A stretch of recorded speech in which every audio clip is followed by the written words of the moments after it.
आपण नेहमी ऐकतो की बंगळुरू म्हणजे भारताची सिलिकॉन व्हॅली. हां, हे समीकरण आपल्या डोक्यात इतकं पक्क बसलंय ना. अगदी. पण आमच्याकडे जे काही सरकारी अहवाल आणि फेब्रुवारी 2025 पर्यंतची कागदपत्रं आली आहेत ती एक वेगळीच कहाणी सांगतायत. हं, असं दिसतंय की महाराष्ट्र आता ही जागा घेण्यासाठी एक जोरदार आणि खूप सुनियोजित तयारी करतोय. बरोबर. तर आज आपण याच गोष्टीचा खोलात जाऊन तपास करणार आहोत. ही फक्त घोषणा आहे की की यात खरंच काही तथ्य आहे? महाराष्ट्राकडे बेंगळुरूला मागे टाकण्याची क्षमता खरंच आहे का? हा प्रश्न अगदी योग्य आहे, कारण आत्ताची लढाई फक्त घोषणांची नाहीये. अच्छा. आज आपण जे विश्लेषण करणार आहोत ते याच पुराव्यांवर आधारित असेल. आपण हे बघणार आहोत की सरकारची धोरणं किती आक्रमक आहेत, पायाभूत सुविधांमध्ये, विशेषतः डेटा सेंटर्समध्ये किती मोठी गुंतवणूक होतीये, आणि सगळ्यात महत्त्वाचं म्हणजे या तंत्रज्ञानाच्या युद्धासाठी लागणारे सैनिक म्हणजे कुशल मनुष्यबळ ते तयार करण्याची काय योजना आहे. या सगळ्या तुकड्यांना एकत्र जोडल्यावर आपल्याला खरं चित्र दिसेल. चला तर मग सुरुवात काही मोठ्या आकड्यांनी करूया, जे ऐकूनच धक्का बसतो. महाराष्ट्राची IT बाजारपेठ 48 अब्ज डॉलर्सची आहे. हो, जी भारताच्या एकूण बाजारपेठेच्या जवळपास 19% आहे. 19%? हे आकडे मोठे आहेत, पण मुंबई पुणे तर नेहमीच पुढे होती. यात नवीन काय आहे? नवीन हे आहे की ही वाढ आता मुंबई पुण्यापुरती मर्यादित राहिलेली नाही. ओके. आपल्या स्रोतानुसार नाशिक, नागपूर आणि छत्रपती संभाजीनगर ही शहरं आता नेक्स्ट इयर IT हब म्हणून खूप वेगाने पुढे येत आहेत. अच्छा. याला डिसेंट्रलायझेशन ऑफ ग्रोथ म्हणतात. म्हणजे विकास फक्त 2 शहरांपुरता मर्यादित नाही, तो राज्यभर पसरतोय. आणि याला खरी ताकद मिळते ती स्टार्टअप्सकडून, बरोबर? अगदी. स्टार्टअप्सचा आकडा तर खरंच थक्क करणारा आहे. जानेवारी 2025 पर्यंत महाराष्ट्रात 26,686 स्टार्टअप्स आणि त्यांनी तयार केलेल्या जवळपास 2.93 लाख नोकऱ्या. हो, पण फक्त संख्या वाढून भागत नाही, त्यांना टिकण्यासाठी एक इकोसिस्टीम लागते. ती आहे का आपल्याकडे? बरोबर. आणि इथेच M-हब सारख्या उपक्रमांची भूमिका खूप महत्वाची ठरते. M-हब.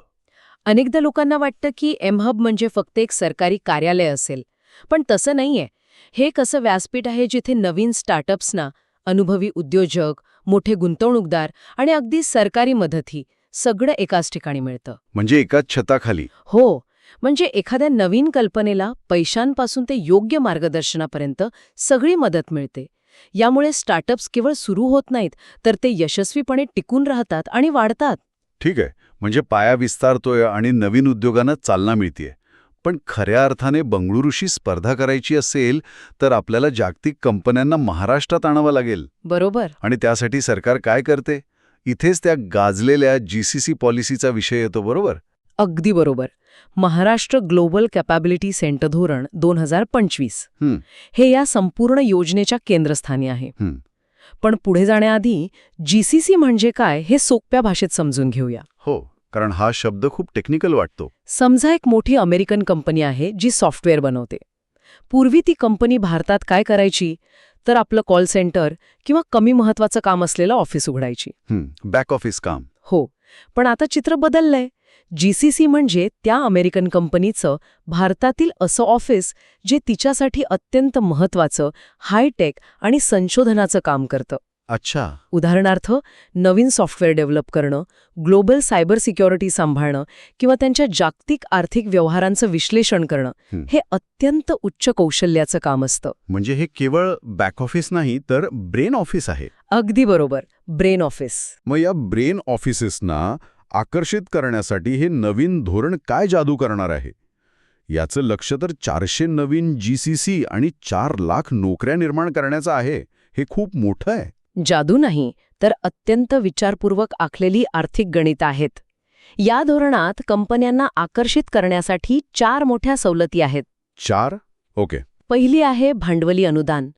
म्हणजे जर कंपनीने 100 कोटींची गुंतवणूक केली तर सरकार त्यांना 20 कोटी म्हणजे 20% परत देणार. ही रक्कम 10 कोटींपासून 100 कोटींपर्यंत असू शकते. थांबा. म्हणजे सरकार थेट गुंतवणुकीत भागीदार होते? एका अर्थाने हो. पण सगळ्यात जास्त चर्चा तर पगारातल्या अनुदानाची आहे. ते काय प्रकरण आहे? तोच या धोरणाचा हुकमी एक्का आहे. अच्छा. याला वेतन अनुदान म्हणतात. जर कंपनीने एखाद्या कर्मचाऱ्याला महिन्याला 1 लाखापेक्षा जास्त पगार दिला तर त्या पगाराच्या 40 ते 50% रक्कम सरकार 3 वर्षांसाठी कंपनीला परत देणार आहे. एक मिनिट, म्हणजे सरकार चक्क कर्मचाऱ्यांच्या पगाराचा अर्धा हिस्सा देणार आहे? हो. हे तर अविश्वसनीय आहे. याचा अर्थ कंपन्यांसाठी कुशल आणि महागडे कर्मचारी नियुक्त करण्याचा खर्च जवळपास निम्मा होईल. बरोबर. या एका गोष्टीमुळे किती कंपन्या महाराष्ट्राकडे आकर्षित होऊ शकतात याचा काही अंदाज आहे का? याचाच तर सरकार फायदा घेत आहे. बंगळुरू किंवा हैदराबादमध्ये कंपन्यांना सगळ्यात जास्त खर्च कुशल कर्मचाऱ्यांच्या पगारावर होतो. महाराष्ट्र सरकारने थेट त्याच दुखऱ्या नसेवर बोट ठेवलंय. खरंय. आणि एवढंच नाही, याशिवाय नवीन ऑफिसच्या भाड्यात 5 वर्षांसाठी सवलत आहे आणि संशोधन कामावर होणाऱ्या खर्चावर 25% परतावा, जो 50 लाखांपर्यंत असेल तोही मिळणार आहे. बापरे. हे एक रेड कार्पेट आहे, जे जागतिक कंपन्यांना नाही म्हणणं जवळजवळ अशक्य करून टाकतं. हे सगळं ऐकून तर खरंच वाटतंय की ही एक मोठी झेप आहे. पण या सगळ्या जागतिक कंपन्यांना आणि त्यांच्या कामाला एका गोष्टीची प्रचंड गरज असते: डेटा. प्रचंड प्रमाणात डेटा. आणि तो डेटा सुरक्षित ठेवण्यासाठी आणि त्यावर प्रक्रिया करण्यासाठी लागतात डेटा सेंटर्स. या बाबतीत महाराष्ट्र कुठे आहे? या बाबतीत महाराष्ट्र फक्त पुढे नाही तर खूप पुढे आहे. आपल्या स्रोत्यांनुसार भारताच्या एकूण डेटा सेंटर क्षमतेपैकी जवळपास 60% क्षमता एकट्या महाराष्ट्रात आहे. 60%? हो. आणि त्यातही एकट्या मुंबईचा वाटा 52% आहे. अच्छा. हे आकडे सांगतात की महाराष्ट्र भारताची डेटा कॅपिटल आहे. डेटा हे आजच्या काळातलं तेल आहे आणि महाराष्ट्र या तेलाचा सर्वात मोठा साठा सांभाळत आहे. 60%. हा आकडा प्रचंड आहे. पण ही क्षमता टिकवून ठेवण्यासाठी आणि वाढवण्यासाठी काय योजना आहे? कारण तंत्रज्ञान वेगाने बदलतंय. योजना खूप आक्रमक आहे. 2028 पर्यंत ही क्षमता 500 मेगावॅटवरून 800 मेगावॅटपर्यंत वाढवण्याचं उद्दिष्ट आहे. त्यासाठी मुंबई, पुणे आणि नागपूरमध्ये 4 नवीन डेटा सेंटर पार्क्स उभारण्याची घोषणा झाली आहे. म्हणजे ही डेटा सेंटरची शहरं झाली एक प्रकारे. अगदी. आणि त्यांना प्रोत्साहन देण्यासाठी सरकारने काही अविश्वसनीय नियम बनवले आहेत. जसे की? सगळ्यात मोठा नियम म्हणजे मुद्रांक शुल्कात 100% सूट. 100%? हो. म्हणजे डेटा सेंटर उभारण्यासाठी हजारो कोटींची जमीन खरेदी करताना किंवा भाड्याने घेताना 1 रुपयाही स्टॅम्प ड्युटी भरावी लागणार नाही. ही कोट्यावधी रुपयांची थेट बचत आहे. आणि जागेच्या नियमांबद्दलही काहीतरी विशेष आहे नाही का?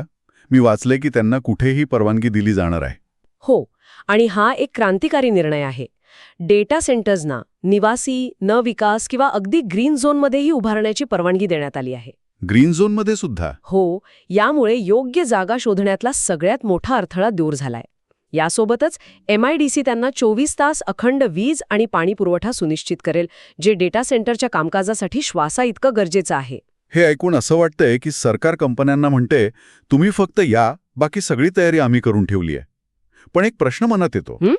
ग्रीन झोनमध्ये परवानगी देणं किंवा इतक्या सवलती देणं याचा पर्यावरणावर किंवा राज्याच्या तिजोरीवर किती भार पडेल याचा काही विचार झालाय का? हा एक वैध प्रश्न आहे. सध्याच्या धोरणांमध्ये यावर थेट भाष्य नाही, पण हे नक्कीच एक आवाहन असेल की विकास आणि पर्यावरण यात संतुलन कसं साधायचं. बरोबर. आणि तिजोरीवर भार पडेल, पण सरकारचा विचार असा दिसतोय की या गुंतवणुकीमुळे जो अप्रत्यक्ष कर आणि रोजगार निर्माण होईल तो या सुरुवातीच्या खर्चापेक्षा खूप जास्त असेल. ही एक दीर्घकालीन गुंतवणूक आहे. बरोबर. आता आपण भविष्याकडे वळूया. धोरणं झाली, डेटा सेंटर झाले, पण भविष्य आहे आर्टिफिशियल इंटेलिजन्सचं, म्हणजे AIचं. हो. मुख्यमंत्री देवेंद्र फडणवीस यांनी मुंबई टेक वीक 2025 मध्ये महाराष्ट्राला भारताची AI राजधानी बनवण्याबद्दल विधान केलं होतं. ही फक्त एक आकर्षक घोषणा आहे की यामागे काही ठोस योजना आहे? कारण बँगलोर आणि हैदराबाद या शर्यतीत खूप पुढे आहेत. हे विधान फक्त एक राजकीय घोषणा नाही, त्यामागे एक धोरणात्मक आराखडा दिसतोय. सरकार AIचा वापर 2 स्तरांवर करत आहे. 2 स्तरांवर? हो. पहिला अर्थातच उद्योगांना प्रोत्साहन देण्यासाठी. पण दुसरा आणि जास्त रंजक वापर आहे तो म्हणजे प्रशासनात पारदर्शकता आणि कार्यक्षमता आणण्यासाठी. प्रशासनात AI. एखादं उदाहरण देऊ शकाल का? नक्कीच. नवी मुंबईत उभारलेलं सायबर क्राईम मुख्यालय हे याचं उत्तम उदाहरण आहे. अच्छा. तिथे आर्थिक आणि सायबर गुन्ह्यांचा माग काढण्यासाठी अत्याधुनिक AI आधारित तंत्रज्ञान वापरलं जातंय. हे तंत्रज्ञान लाखो व्यवहारांमधून संशयास्पद पॅटर्न शोधून काढतं, जे माणसांसाठी जवळजवळ अशक्य आहे. खरे. यामुळे गुन्हेगारी रोखायला आणि गुन्हेगारांना पकडायला मोठी मदत होतीये. याच प्रकारे सरकारी योजनांची अंमलबजावणी आणि परवानग्या देण्यासाठीही एआयचा वापर सुरू झाला आहे. म्हणजे एआय फक्त कंपन्यांसाठी नाही, तर सामान्य माणसाच्या आयुष्यात सुधारणा घडवण्यासाठीही वापरला जातोय. अगदी. आणि याचं आर्थिक उद्दिष्ट काय आहे? आर्थिक उद्दिष्ट खूप मोठं आहे. भारताच्या एकूण जीव्हीएमध्ये म्हणजे देशाच्या एकूण आर्थिक उत्पन्नात एआय क्षेत्राकडून येणाऱ्या उत्पन्नात 25% वाटा एकट्या महाराष्ट्राचा असावा, हे राज्याचं लक्ष्य आहे. 25% वाटा? हो, जीव्हीए म्हणजे थोडक्यात एखाद्या क्षेत्राने अर्थव्यवस्थेत टाकलेली निव्वळ भर. आणि हे लक्ष्य गाठण्यासाठी फिनटेक, मेडटेक, गेमिंग आणि सायबर सुरक्षा यांसारख्या क्षेत्रांसाठी विशेष इनोव्हेशन क्लस्टर्स तयार केले जात आहेत. क्लस्टर्स? हे क्लस्टर्स म्हणजे अशा जागा जिथे एआयवर काम करणाऱ्या कंपन्या, संशोधक आणि विद्यार्थी एकत्र येऊन नवीन गोष्टी निर्माण करतील. ठीक आहे. म्हणजे धोरणं उत्तम आहेत, पायाभूत सुविधा जागतिक दर्जाच्या तयार होत आहेत आणि भविष्यातील तंत्रज्ञानावरही लक्ष केंद्रित केलंय. पण या सगळ्यासाठी सर्वात महत्वाची गोष्ट मनुष्यबळ. हो, म्हणजे या महागड्या आणि अत्याधुनिक मशीन्स चालवणारे कुशल हात आणि डोकं. एवढ्या मोठ्या बदलांसाठी लागणारे कुशल कामगार आपण कसे तयार करणार? हाच तर सगळ्यात मोठा प्रश्न आहे. तुम्ही अगदी अचूक मुद्दा मांडला आहे. कारण इमारती बांधता येतात, पण माणसं घडवायला वेळ लागतो. बरोबर. आणि याच समस्येवर उत्तर म्हणून स्किल इंडिया डिजिटल हब हे व्यासपीठ आता पूर्णपणे मराठी भाषेत उपलब्ध करून देण्यात आलंय. ही एक शैक्षणिक क्रांतीच आहे. मराठीत उपलब्ध झालंय ही खूप मोठी गोष्ट आहे. पण यात कोणत्या प्रकारचं शिक्षण मिळतंय? पारंपरिक कोर्सेस आहेत की काही नवीन? यात पारंपरिक अभ्यासक्रम नाहीत. यावर 7,000पेक्षा जास्त असे अभ्यासक्रम आहेत, जे आजच्या आणि उद्याच्या उद्योगांची गरज आहेत. जसं की industry 4.0, artificial intelligence, machine learning आणि अगदी ड्रोन टेक्नॉलॉजी सुद्धा. ड्रोन टेक्नॉलॉजी पण? हो, आणि महत्वाची गोष्ट म्हणजे या प्लॅटफॉर्मवर नोंदणी करण्यामध्ये महाराष्ट्र देशातील पहिल्या 5 राज्यांपैकी एक आहे. अच्छा. हे दाखवतं की इथल्या तरुणांमध्ये शिकण्याची प्रचंड इच्छा आहे, फक्त त्यांना योग्य व्यासपीठ हवं होतं. इंडस्ट्री 4.0 म्हणजे नक्की काय? म्हणजे आता फॅक्टरीमध्ये काम करणाऱ्या माणसाला कोडिंग शिकावं लागणार का? अगदी तसं नाही, पण त्याला अशा मशीनसोबत काम करायला शिकावं लागेल, जी स्वतः विचार करते आणि निर्णय घेते. उदाहरणार्थ, पूर्वी एखादी मशीन खराब झाली की उत्पादन थांबायचं.